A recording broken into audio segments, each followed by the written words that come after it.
Hey guys, my name is Sam, aka Mr. 2 Pairs Minimum, and today we're going to take a look at the Dunk High SP by Nike in the Pure Platinum colorway. These released on the 13th of November 2020 here in the UK for the retail price of £95. Quick disclaimer, this pair is 100% authentic from size, big thanks to them for the raffle win, and it comes with your classic red and white Nike box. The style code is CZ8149101, and inside the box comes the shoes wrapped in white wrapping paper. No accessories come with this shoe. An extra set of pure platinum grey laces would have been nice, but we're not here for the box, so let's get right into the shoes. Put simply, this is an all-white synthetic leather Dunk High with light grey platinum accents.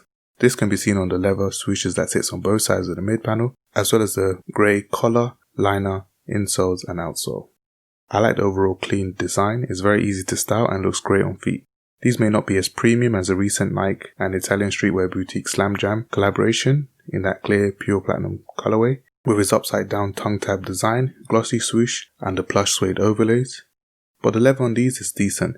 It feels nice and soft to touch, but I did notice the usual Nike defects like the slightly inconsistent leather tumbling, stitching errors as well as glue stains. Size wise, these fit similar to the Air Force 1 and Air Jordan 1, so you can comfortably go down half a size. So unless you have insanely wide feet, you can sneak down half a size, as these felt a little bit baggy. Comfort wise, these are pretty standard.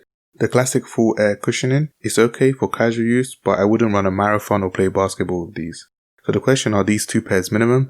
£95 is a nice price, but I recently paid resale for the Spartan green pair, which I prefer, and I'll be honest, your boy is saving up his cash for the upcoming Yeezy restocks, so I have to give these a 0 pairs minimum. I would easily recommend these for those who are looking for an affordable Dunk High, but it's not a mandatory pickup. So here are my thoughts, and now it's time for yours. Did you manage to pick these up? Did you miss out? Or did you pass? Let me know why in the comments below. Thank you so much for watching. Don't forget to comment pure to show me you watch this video to the end. Please like, subscribe and follow me if you like more of this content. Apart from that, have a good day.